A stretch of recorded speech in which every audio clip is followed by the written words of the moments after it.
referred to San Bernardino as gun violence. They were asked, is the president going to go out and visit those families? They said, we don't know, maybe, maybe not, but it's unfortunate. Sometimes he does that in instances of gun violence. Well, what you see is the president over and over again acts as an apologist for radical Islamic terrorists. And let me be clear, the word apologist is a strong word. But I think you and I were both at the National Prayer Breakfast where President Obama spoke. And it was the day after the Jordanian pilot was lit on fire by ISIS. Remember, the King of Jordan had to fly back because of that terrorist attack. And President Obama got up and he analogized ISIS's crimes. He said, well, Christians and Jews kill people too. And he compared it to the Crusades and the Inquisition. The last I checked, those ended hundreds of years ago. It's not asking too much to keep them in the present millennium. And that is exactly the argument ISIS uses. When the president gets up and gives a rationalization, a justification. You know, John Kerry said the Charlie Hebdo terrorist attack was understandable. No, it was not. It was evil. It was grotesque. And we need a commander-in-chief who stands up to defeat it. Kerry did say it, but he walked it back. Let me ask you about the NSA. We've talked about this before. But now Rubio and others are hitting you, right? Because they point to the fact that out in California, that, let me get it right, just 4 days before the terrorist attack, the USA Freedom Act, which you supported, which replaced basically the surveillance program we had with the NSA, limited our access to critical information. Because of that new act, which you supported, which many Republicans did not, we can now potentially only get 18 months worth of this guy's phone records as opposed to 5 years, which we could have had under the act which you opposed. Well, look, these attacks are silliness. You're right that Marco Rubio's super PAC is spending $200,000 running attack ads directed at me.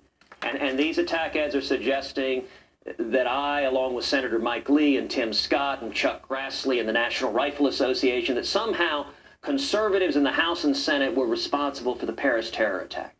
And it's just silly. And I got to tell you, Megan, you know, Mark Levin a couple of days ago wrote a great column in Conservative Review where he said that Rubio is lying and that he's following Alinskyite attacks just like Barack Obama. I asked Rubio about that just yesterday, but what about that, the 18 months versus the 5 years? And did we compromise our security by getting rid of that NSA surveillance program? We didn't in any way, shape, or form. What the USA Freedom Act did was two things. Number one, it ended the federal government's bulk collection of metadata of law-abiding citizens, of your and my phone records. But number two, critically, it expanded our ability to target terrorist phones. And that's what Senator Rubio and his super PAC are lying about. It dramatically expanded the scope. It used to be, it was a relatively small slice of phone records that could be searched. Now you can search virtually every phone record. That makes law enforcement better able to target terrorists, and Rubio knows that.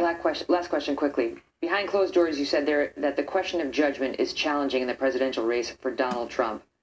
Will you say that publicly, and why not, if not? Listen, what I have said many times is particularly in the wake of the Paris attack in San Bernardino, that the American people are looking with greater seriousness and gravity at a commander-in-chief. And they are making a judgment of every candidate who has the experience, who has the judgment. No, I discussed it in general. This is a New York Times report based on anonymous sources. You deny doing it? And so what I will say is that the voters are making the determination for every candidate who has the experience and judgment to have their finger on the button, to be commander-in-chief, to make the hard decisions to keep this country safe. And what I can tell you, Megan, is if I'm elected president, I will keep this country safe. Senator Cruz, great to see you. Thank you, Megan. Thanks for being here.